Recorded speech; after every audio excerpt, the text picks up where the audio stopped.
Naranasan mo na bang nagsisi sa bagay o sa desisyong nagawa mo? Marahil oo. Natural lang naman sa tao yun eh. Pero ang hirap kung nagsisisi ka na, pero di mo pa rin kayang tigilan. Tara, samahan mo ako. Sindi muna tayo.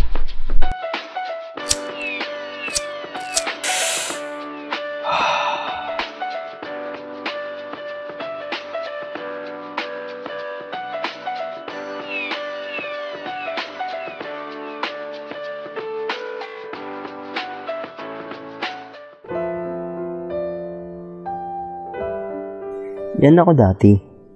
Isang simpleng tao, kaaral, mamahal, at nasasaktan. Simpleng buhay, kumbaga. Mga natural na pagdadaanan ng tao sa mundo. Subalit isang araw, isa sa aking matalik na kaibigan ang umakay upang landasin ang daang hindi ko dapat tahakin. Isang daan patungo sa kapariwaraan at kawalan. Sinubukan ko mong tumanggi, pero hindi na ako nakahindi. Tinikman ko ang bagay na iniabot ng aking kaibigan. At sa unang pagkakataon, naramdaman ko ang sensasyong bumalot sa aking buong katawan.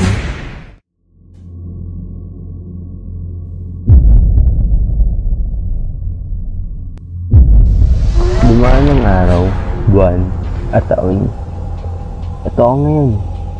Lumayo sa realidad, nagpakasasa sa bisyo at nahumaling sa iba't ibang klase ng droga. Napabayaan ng pag-aaral, lumayo sa aking pamilya, at ngayoy sadlak sa dusa.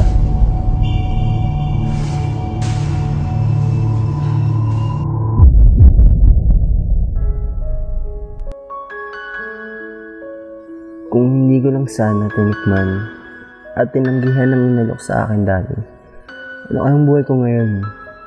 Hindi sana ako na-addict, hindi sana ako napariwara, at hindi sana ako nagkaganito. Salamat at nakinig ka sa kwento ko. Paalam.